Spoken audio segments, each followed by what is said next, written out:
Continuamos en ampliación de noticias, 8:35 de la mañana. Jorge Turpo con ustedes, los acompaña hasta las 9 horas. Vamos a seguir analizando esta noticia que llegó ayer desde el INPE sobre la libertad para Antauro Humala, que como bien nos ha explicado José Luis Pérez Guadalupe, ex ministro del Interior, podría darse entre hoy o el lunes, o más tardar el martes, como también lo han indicado incluso los propios funcionarios del INPE. Pero ahora conversamos sobre este tema con el abogado Cristian Delgado, él es profesor universitario. Abogado Delgado, bienvenido a RP, gracias por atendernos, buenos días. Estimado Jorge, ¿qué tal? Muy buenos días. Un gusto estar acá y gracias por la invitación. El análisis, usted comparte el análisis que nos ha hecho el ex ministro del Interior, José Luis Pérez Guadalupe, en el sentido de que sí, digamos que en el ámbito legal, todo este proceso de otorgar beneficios penitenciarios a Antauro Humala se ha dado en ese contexto. ¿Cuál es el análisis que usted tiene?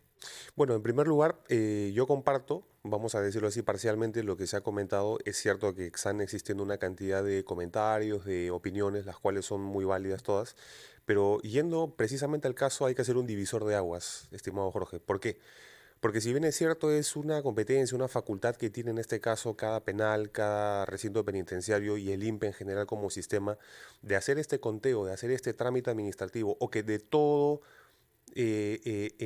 sujeto que esté detenido, que esté cursando una pena, pueda redimir su pena, es decir, reducir el día de o los días de prisión por trabajo o por llevar clases, más allá de que eso sea legal, creo que lo que hay que ver es si es que la figura sobre este sujeto, Antauro Humala, es realmente un procedimiento legal lo que se ha llevado, ¿no? Entonces ahí creo que está básicamente la figura. La opción de poder pedir esto es completamente válida, legítima, está en el Código de Ejecución Penal para determinados delitos, pero ya sobre el caso concreto no me adelantaría todavía a decir de que es legal, si es válido o no. ¿Por qué? Porque hay que ver si es que ha cumplido los requisitos.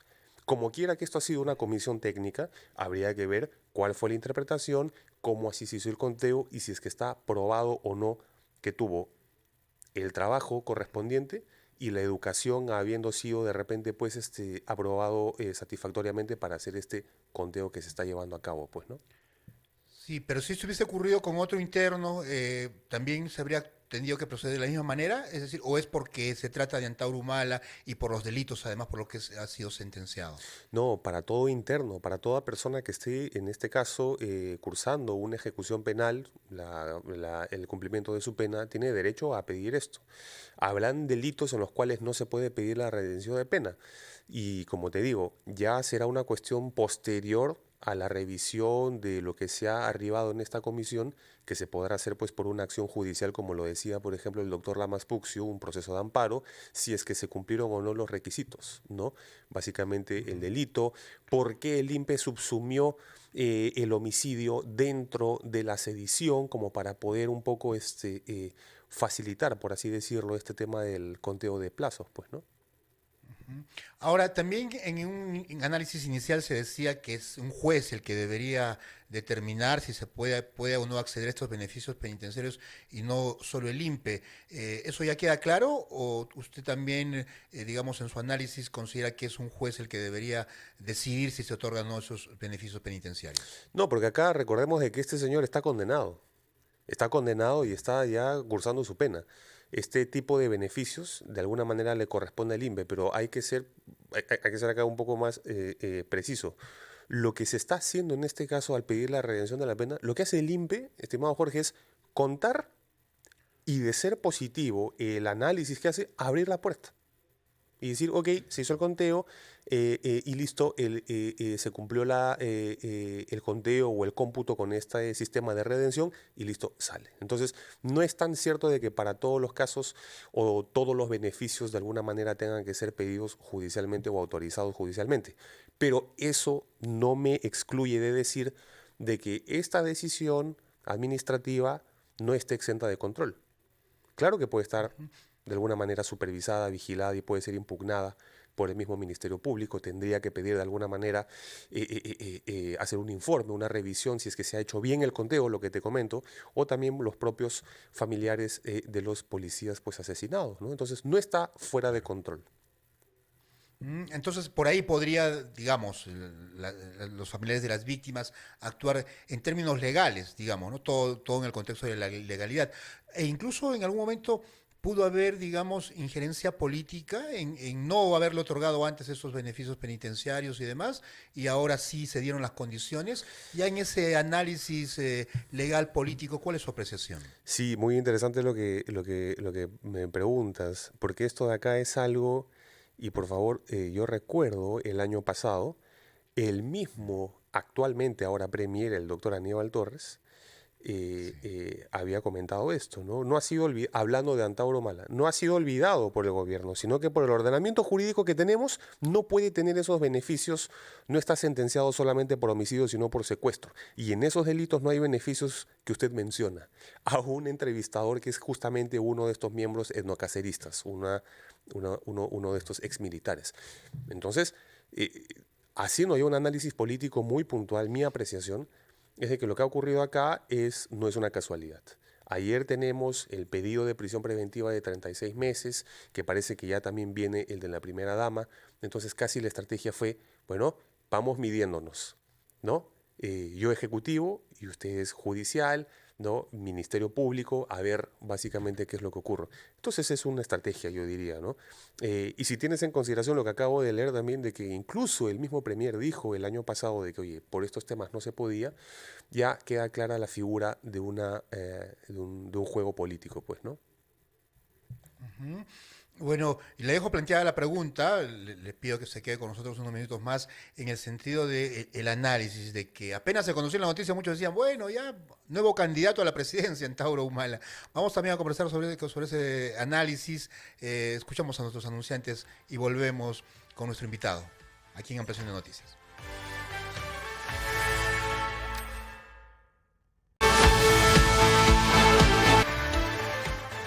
Estamos en Ampliación de Noticias, Jorge Turpo con ustedes, conversamos y continuamos conversando con el abogado y profesor universitario Cristian Delgado, quien amablemente nos atiende esta mañana. Y bueno, a ver, escuchando reacciones como la del ex congresista Virgilio Acuña, quien aquí en RPP ha dicho de que Antonio Humala, luego de que logre su libertad, se va a convertir en un importante actor político, ¿no? Esa proyección de que Antauro Humala pueda ser candidato, pueda ser un líder político o asuma algún tipo de liderazgo político, teniendo en cuenta el respaldo que ha sido de manera permanente, ¿no? Al menos aquí estoy en Arequipa, en Ciudad de Comercio, los reservistas, el movimiento etnocacerista ha tenido una continua labor política. Él podría ser candidato desde el análisis legal, digamos, por las sentencias por la sentencia que viene cumpliendo. ¿Cuál es en ese aspecto su punto de vista? Claro, Jorge, básicamente toda persona tiene aspiraciones políticas, tiene su derecho a la participación política. Eso es un derecho fundamental que pues, es de alguna manera está ahí siempre presente, ¿no? Desde la Constitución del 93, incluso antes. Pero ¿cuál es el tema? Yo no podría decir tan fácilmente o rápidamente de que sí puede ser un actor político, básicamente por dos dispositivos legales muy específicos. La ley 3717 es una ley que ha modificado la Ley General de elecciones generales, de elecciones regionales y municipales. En esta ley está claramente establecido de que como impedimento está aquellos sujetos que han sido condenados, procesados e incluso ya hayan cumplido penas privativas de libertad, ¿no? Por cualquier tipo de delitos. Entonces, tú tienes ahí ni siquiera incompatibilidad, un impedimento directo en este caso para cualquier sujeto que haya ya incluso cumplido su pena. Y como si eso no fuese suficiente, porque también estoy muy atento de que también ayer ya gran parte pues, de esta cuestión mediática, de los actores mediáticos, salían a decir, bueno, pues va a ser ministro ahora de defensa, ¿no? Ya que el cargo está de alguna manera disponible. Pero también me permito recordar a los teleaudientes, básicamente, a la audiencia, la ley 31419. La ley 31419, dada por este gobierno, es básicamente una ley que establece disposiciones para garantizar la idoneidad de los funcionarios públicos. En el supuesto hipotético de que este señor incluso fuese propuesto para ministro, viceministro, lo que fuere, ni siquiera cumpliría los requisitos que están en esta ley, como por ejemplo tiempo en un cargo similar, ¿no? Conocimientos específicos al respecto y así por adelante. Entonces, no veo posible de que pueda acceder a cualquiera cargos, por así decirlo. Importante, ¿nos puede recordar la norma específica que impide ser candidato a Claro, las personas que han recibido este tipo de sentencias? claro que sí. Es la ley 3717, ley que modifica la ley orgánica de elecciones, ley de elecciones regionales y ley de elecciones municipales, con la finalidad de promover idoneidad de los candidatos en el cargo, ¿no? Y la segunda, básicamente ya con los requisitos de los funcionarios públicos, la ley 31419, dada exactamente en este gobierno, con el mismo premier, por cierto. Aquel que Sí. el año pasado decía de que por estos supuestos no se podía dar la figura de la redención, ¿no? Claro, pero abogado, ahí también digamos que si es que se da, estamos hablando de un escenario hipotético, ¿no? Pero que ya se den el análisis, o sea, en las redes sociales, la gente, yo le hablo desde el sur, donde ha sido prácticamente un bastión de Antauro Humala, recordemos su participación no solo en Andahuaylazo, sino desde antes, ¿no? La aparición de los hermanos Humala que se dio desde Tacna, ¿no? Finales de la dictadura fujimorista, digamos, ¿no? Con este levantamiento que hicieron desde el fuerte Locumba en Tacna, luego era digamos, fueron buscados durante un tiempo y demás, ¿no? Esa historia la conocemos y ellos tuvieron mucho arraigo en el sur del país. Y algunos podrían apelar o decir en todo caso que la Constitución está por encima y que no se le podría privar de su derecho a ser candidato cuando logre y cumpla su sentencia como lo tenemos establecido. Bueno, ese es un argumento bastante subjetivo y casi una aspiración, como te decía, ¿no? Es casi un deseo, un anhelo. Pero yo creo que si es que nos regimos como lo que somos, una sociedad civilizada, reglamentada, vamos a tener exactamente estos dispositivos que garantizan la idoneidad, tanto de los candidatos como de los funcionarios públicos. Yo te hablo como hijo de una andahuaylina y sé lo que significó exactamente este evento, pero así como también sé lo que significa eso, sé lo que significa el hecho de pues haber de alguna manera cometido estos actos contra nuestra policía, ¿no?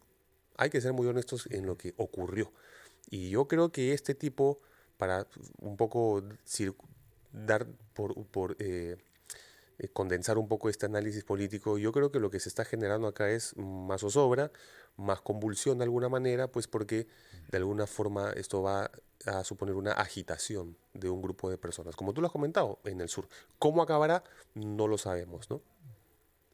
Ciertamente, porque claro, como digamos el respaldo principal de Antauro Humala viene de un grupo de reservistas, ¿no? De licenciados del ejército que han tenido y han mantenido, además hay una posición política, tienen hasta un medio de impreso y demás de comunicación. Pero ahora, volviendo al tema estrictamente legal, desde el Ministerio de Justicia, ¿se pudo hacer algo? Es decir, antes de que el INPE emita este comunicado diciendo que tras un análisis técnico legal se dispone la liberación de Antauro Humala, el ministro Chero pudo quizás decir, no, a ver, primero revisemos esto y que sea un anuncio oficial.